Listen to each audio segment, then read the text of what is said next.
have a confession to make. My photos look flat, and I don't know what to do about it.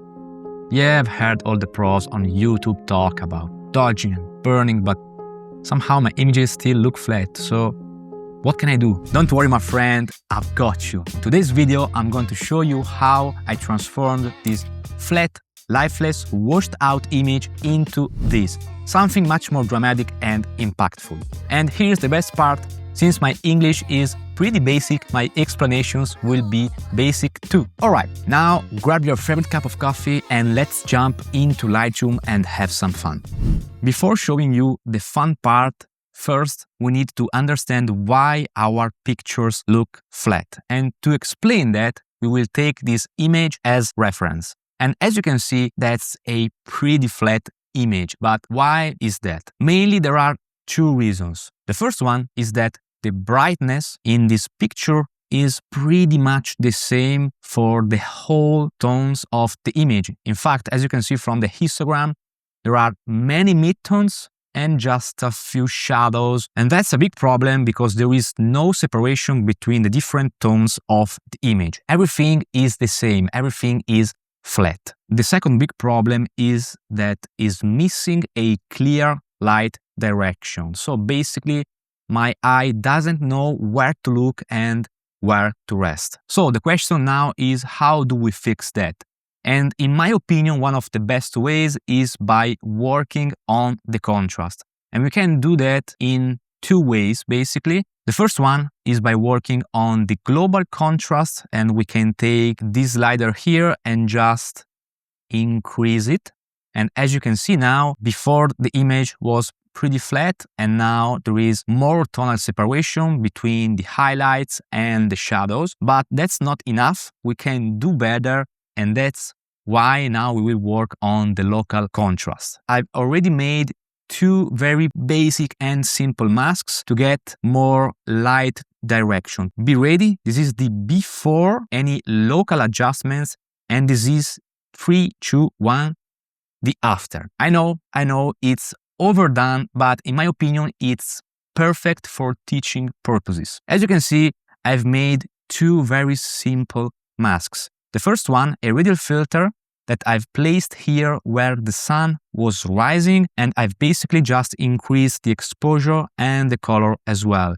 And this helps to guide the eye towards the direction that we want. And in this case, I wanted to guide the eye towards the direction of the sun. And then I've created a second mask. This time I've darkened everything around this area. And if we combine these two masks together, as you can see, now the image is really flat.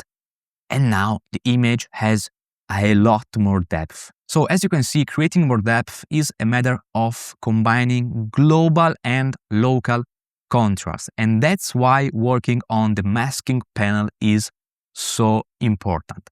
Now, let's jump into another example and we will see from start to finish how to create more depth. We will work on this image of the beautiful Vestrahorn in Iceland that I shot during the summer. So before touching any sliders, I should ask myself some questions. First, where is the light coming from? In this case, since I've taken this shot during the day and it was summer in Iceland, probably the sun was really high in the sky. But as you can see, the brightest part of the image is here behind the mountain where there is an opening through the clouds. So we could suppose that the sun was behind the mountain. In fact, if we take a closer look to these elements of the foreground, we can see that behind there is a shadow and in front this area is brighter. So placing the sun behind the mountain works well for this scene. And this step is really important because we need to decide the light logic in order to understand where to focus the attention of the viewer's eye. So basically,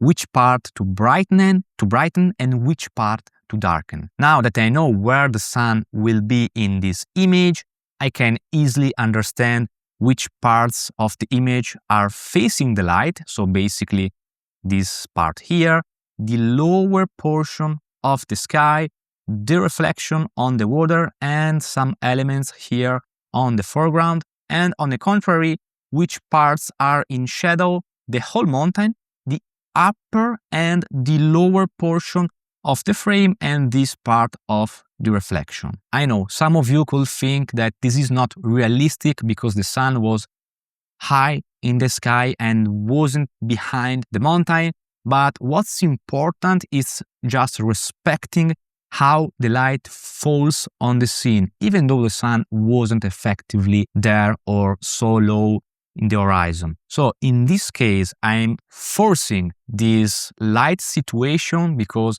I want to show you how having set an intention can still be very effective to create depth and contrast in our images. I hope that it was clear because my English really sucks. So yeah, let's go ahead. And now we are finally ready for the fun part. So let's start by working locally with some masking. As you can see, I already did some basic adjustments because I want to focus this video on just the masking panel and some global contrast later on. First, I would like to start working on the sky, so I can take a linear gradient, place it over here, and I can darken the sky by lowering the exposure. And since I want to create more texture and more shape, I can take the clarity, texture as well, maybe just a fraction of dehaze, and probably I can lower the blacks as well to create even more contrast. So let's see a quick before and after. Probably I can place the filter a little bit higher. And now, since I want a stronger effect, I can create another linear gradient. This time, I'm going to place it a little bit higher. And again, I'm going to take the exposure, blacks, can increase the white a little bit, and maybe exposure. And now I can go back to mask 1 and increase the whites as well, lower the blacks a little bit more. So as you can see, before and after, now our sky is much more dramatic.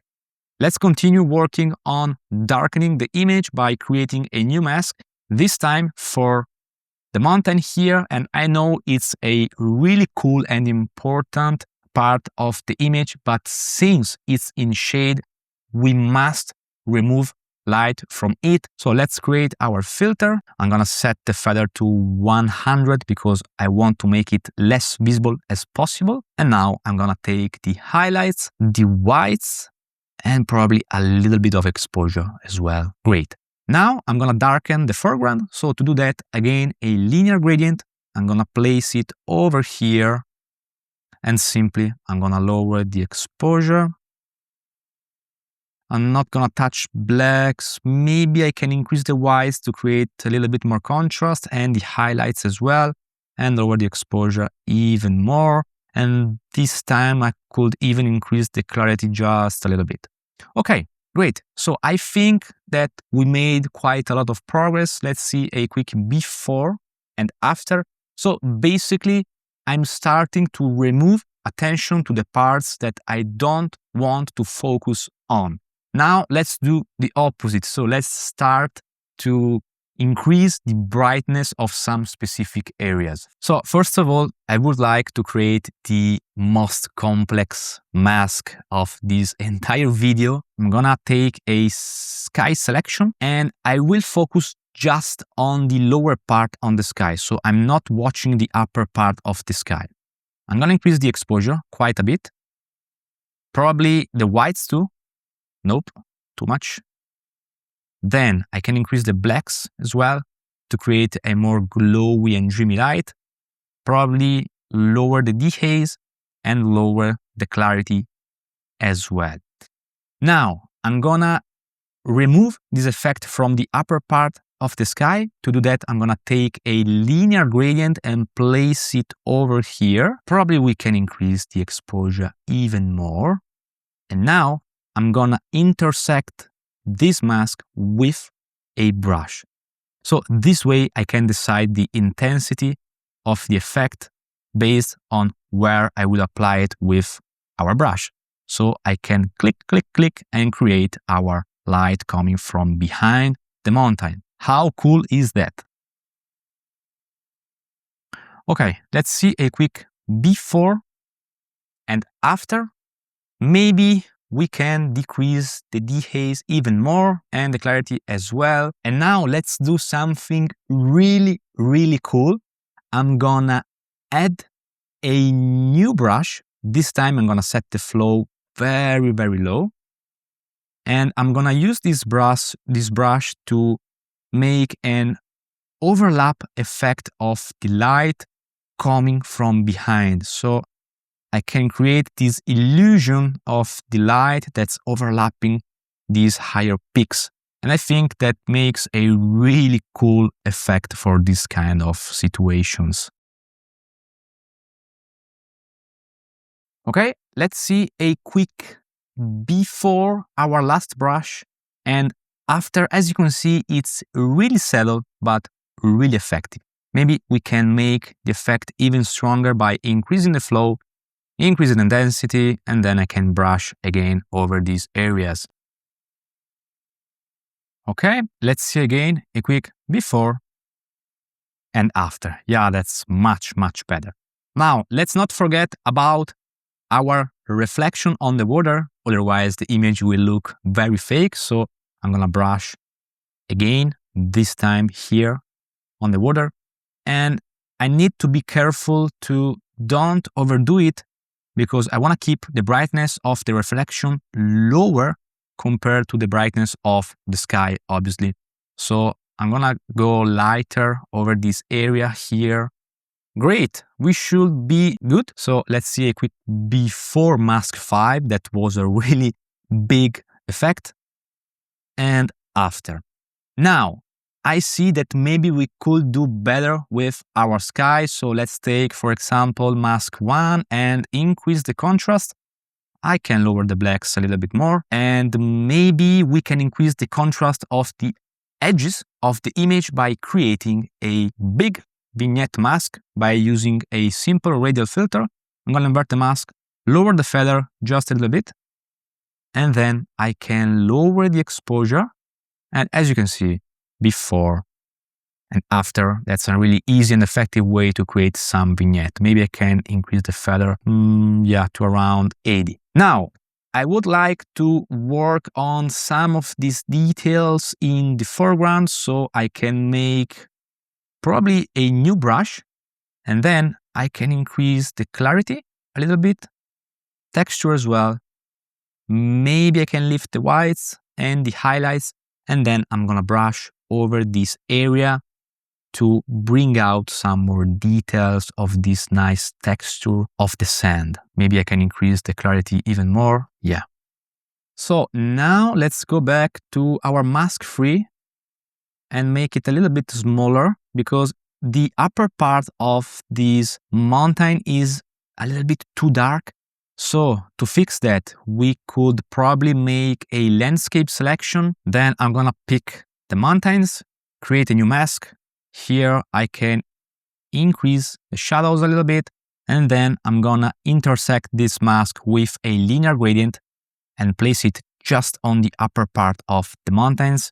And then I can lower the shadows a little bit. And yeah, now that's much better before and after. Great. I think that now the image is more balanced. Let's see a quick before our local adjustments and after. And as you can see now, the direction is much more clear because here there is more light, here there is less light, here there is less light. So overall, the image to me feels easier to watch. Now, let's finish the image with some global contrast. And here I'm basically creating a Orton effect. To do that, I like to create a luminance range mask. Then I'm gonna lower the clarity a little bit, texture as well. Then I'm gonna increase the detail, the sharpness, sorry. And as you can see, this helps to soften the contrast, to soften the details of the image. And now to finish up, we can go to the tone curve and oops, I really did some contrast. So let's reset the channel. And as you can see now, the image is less contrasty. Sorry, I forgot to turn off this effect. But we can easily fix that by, for example, increasing the amount of the vignette. So I can lower the exposure a little bit more. Yes, that's better. And now I can jump back into the tone curve, lift the black point just a little bit, and then I can lower the darker midtones and lift the brighter midtones. And look at that before and after. Pretty subtle, but it makes a big difference. And I think that's pretty much it for this edit. And remember that fixing flat images is a matter of local adjustments and global contrast. And remember to always follow the direction of the light, otherwise our images will look unnatural. If you want to dive deeper into landscape post-processing, a bit of guidance can make a huge difference. For an affordable price, you can send me one of your photos and I'll show you exactly how I would edit it, explaining every step along the way. So, if you like my style and my very Italian accent, check the link in the description to learn more about my editing coaching services.